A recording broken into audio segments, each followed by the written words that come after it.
Yo, what's good? So I just caught SportsCenter on ESPN, and the entire panel was absolutely losing their minds about multiple massive and interconnected stories involving the New York Knicks that have fans simultaneously concerned about a devastating injury situation, while also intrigued by potential roster moves that could address critical depth issues. There's updated seismic reporting emerging that the Knicks could realistically pursue Sacramento Kings all-star center Domantas Sabonis in what would be a blockbuster trade acquisition that completely transforms New York's front court depth and provides elite playmaking from the center position. But before diving deep into that explosive Sabonis trade speculation, the SportsCenter crew absolutely had to address the heartbreaking Jalen Brunson ankle injury that has the entire organization genuinely shaken and concerned about their championship aspirations. Hey, what's up everyone? Before we dive in, I need 1 second of your time. That like button right there? Hitting it now makes a massive difference in reaching more fans with this content. I know you're ready for the breakdown, but real quick, just smash that like button. It's the single most powerful way to support this channel and help the algorithm push this to thousands more people. Every like matters, so do me that favor right now. The New York Knicks now have what could be described as both a crisis and a golden opportunity according to the panel's analysis. They need to pull off moves that give them desperately needed help after the Jalen Brunson injury situation, with players who are severely underrated and available right now. The Knicks have a legitimate chance to acquire impact talent immediately, while their other realistic options are internal developmental players as well, including a young fan-favorite prospect. New York now has a chance to pull off an excellent move that nobody would see coming and would also clearly help this team significantly in both the short and long term. The analysts also have other critical topics to cover regarding how this Knicks team already genuinely looks better and more cohesive than last year's squad, despite the injury setback. But now, with the devastating injury to Jalen Brunson that occurred last night, there's something the organization absolutely must do urgently: making strategic moves so they can continue playing winning basketball in a way that helps them accumulate victories while not burning anybody out physically, and also positioning themselves to make a deep playoff run. There's genuinely a lot to comprehensively go over right now, according to the SportsCenter breakdown. Obviously, everyone who's a passionate Knicks fan is understandably shaken and concerned with that ankle injury to Jalen Brunson, and nothing definitive has come out yet regarding how serious this injury actually is, or what the timeline for return looks like. The panel is going to go over some of the injury details and implications as well. As everyone knows by now from the footage that went viral, Jalen Brunson turned his ankle badly against the Orlando Magic at the very end of the game last night in a genuinely heartbreaking moment to witness. Brunson, who is unquestionably the best player on the Knicks roster, and legitimately one of the best players the franchise has ever had in its storied history, has unfortunately dealt with ankle injuries in the past, which makes this situation even more concerning. Brunson turned his right ankle on an awkward landing,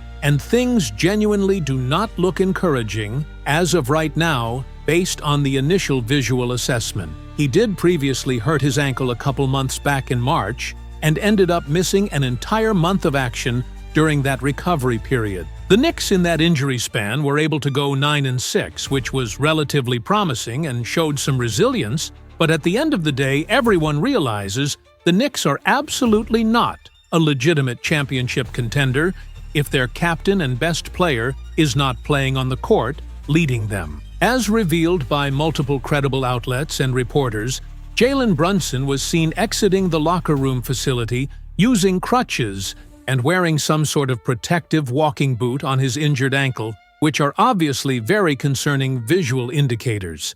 Head coach Mike Brown said after the game that Brunson just rolled the ankle and he didn't know more specific details than that initial assessment. But when you see Brunson on crutches and wearing the protective boot, it definitely leads you to believe rationally that this is a significant injury that will require substantial time to heal properly. The Knicks medical staff and organization knows internally this is a significant injury situation. How long is Brunson going to be sidelined?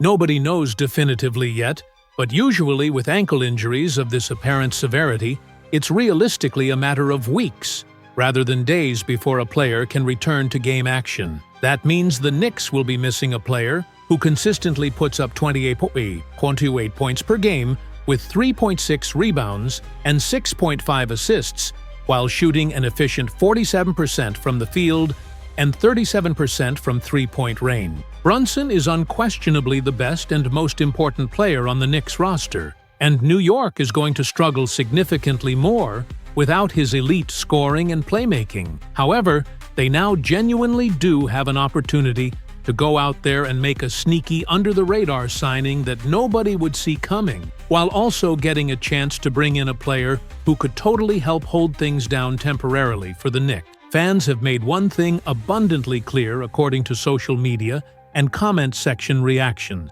After the video dropped regarding Brunson's injury last night, fans were immediately quick to discuss the entire situation surrounding the Knicks not really having a true legitimate backup point guard on the roster. The Sports Center panel noted they've seen countless comments emphasizing this exact concern. Fans were saying things like, "I told you before the season even started that they should have gotten a backup point guard, and a good one, but the Knicks insisted they let one good option go and then had to watch him go to another team instead of trying to sign him." At the end of the day, this is exactly why the Knicks desperately need a legitimate backup point guard, and they'll have plenty more back-to-back games coming up where a backup center would also help significantly.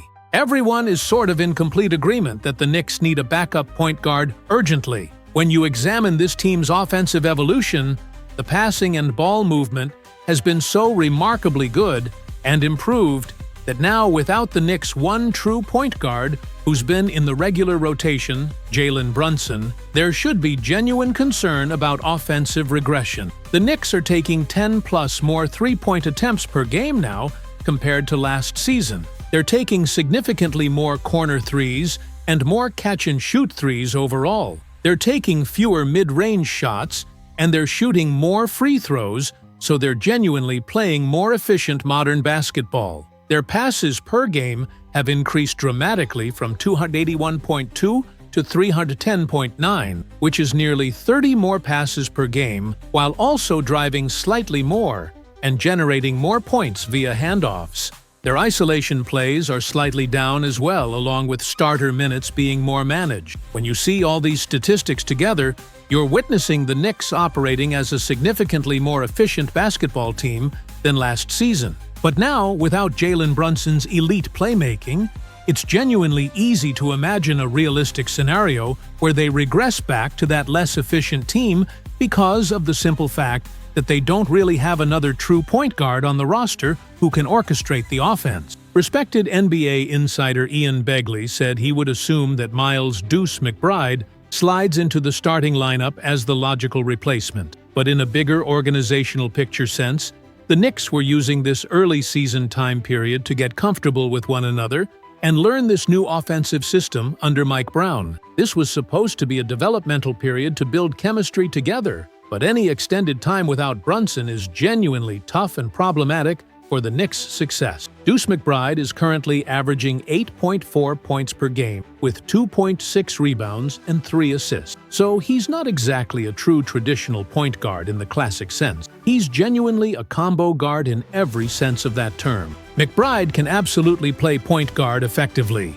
but he's not exactly a starting caliber point guard, if that distinction makes sense to understand. McBride shoots an impressive 41% from three-point range, which is legitimately good production, but he's demonstrably better playing off the ball as a secondary creator. It's just what the panel has consistently observed with Deuce's game. He's an absolutely elite perimeter defender who's a great shooter and can handle point guard duties for 15 to 20 minutes per night for sure. But you genuinely don't want him as your lead starting guard, orchestrating everything, because he's not some elite primary playmaker or distributor. He's not a bad passer by any means whatsoever, but he truly is more accurately described as a combo guard than a pure traditional point guard. With the Knicks now running completely out of pure point guards and having exhausted internal options, they need to look externally to the free agent market. Enter Markelle Fultz as the solution according to the Sports Center analysis. This is what the Knicks should do immediately. Add Markelle Fultz to the roster. Fultz is a completely unrestricted free agent right now available for immediate signing, and he's genuinely the best free agent point guard that is currently available on the market. The Knicks' ball movement and unselfish sharing that were absolute hallmarks of their impressive winning streak were completely missing last night against Orlando. In many legitimate respects, that game represented a regression to the type of isolation-heavy offense that bogged down possessions last season under the previous system. New York came into Wednesday's game averaging more than 310 passes per game and had dished out 30-plus assists in each of their previous 5 consecutive contests. But the Knicks recorded just 259 passes versus Orlando and finished with only 20 assists, which is dramatically below their standard. Without Brunson's orchestration, that offensive stagnation is only going to become more of a commonality and regular occurrence. When you examine the available free agent point guards on the market, Monty Morris appears on lists, but he's actually not a free agent. He's currently on the Indiana Pacers roster. Then you see Patty Mills, who is a longtime veteran, but quite old at this stage of his career. Same situation with Corey Joseph, who's also aging, but 27-year-old Markelle Fultz is sitting right there for the taking as a free agent. He would cost the Knicks absolutely nothing on a veteran minimum contract and gives New York another legitimate point guard who can run an offense effectively and manage the floor. When Fultz was with the Orlando Magic organization, his production numbers were genuinely great and exceeded expectations. Over 5 seasons with Orlando, Markelle Fultz averaged 11.6 points per game with 5 assists and 3.4 rebounds in 201 total appearances, demonstrating consistent availability. He only shot 27% from three-point range, which is admittedly the primary concern and fear here. He's not a great perimeter shooter whatsoever, and never really fully recovered that shooting ability after that shoulder injury that happened early in his career and led to a whole series of other biomechanical issues. But Fultz averaged 5 assists during his Orlando tenure, and when he received consistent minutes, he was genuinely a very efficient player overall. In the 2022-23 season specifically, Fultz was putting up 14 points and 6 assists when playing around 30 minutes per night, shooting over 50% from the field. Yes, he's absolutely not a great three-point shooter, but the Knicks already have a bunch of elite three-point shooters on their roster in OG Anunoby, Mikal Bridges, and others, so they shouldn't be overly worried about Fultz's shooting limitations when considering everything else he brings. Right now, Markelle Fultz represents the best available option for the Knicks to go out and make a serious move that will genuinely help their team in both the short and long term. But now, let's transition to the Domantas Sabonis blockbuster trade speculation, because this could provide the Knicks with elite frontcourt depth. The motivations behind Sabonis trade rumors are connected to Sacramento's disappointing start to the 2025-26 season and the franchise's need to restructure their roster according to the panel. Although Sabonis is an outstanding player, his long-term presence may not be the best organizational strategy for the Kings moving forward. Sacramento began the season slowly, generating rumors that the franchise might trade veteran players to gain salary flexibility and acquire more draft picks. With poor performance and after firing general manager Monty McNair in early 2025, the Kings may be considering a complete rebuild where trading Sabonis would be among the most significant moves. With former star De'Aaron Fox already traded, Sabonis expressed desire to remain in Sacramento but acknowledged the team's uncertain future. Despite being an elite rebounder and competent facilitator, Sabonis has defensive limitations and shooting deficiencies that make building consistent defense around him challenging. His contract extending 2 more seasons could be an obstacle for interested teams. If the Kings decide to trade him, the return may not be as substantial as fans hope. They may need to accept packages including young players, non-lottery first-round picks, and expiring contracts. For the Knicks, acquiring Sabonis would provide elite rebounding, exceptional passing from the center position, and proven all-star production to complement their core. The Sports Center crew thinks Sabonis, alongside Karl Anthony Towns, would create fascinating front-court versatility. So that was the comprehensive breakdown of the Jalen Brunson injury situation, the Markelle Fultz free agent opportunity, plus the explosive Domantas Sabonis trade speculation.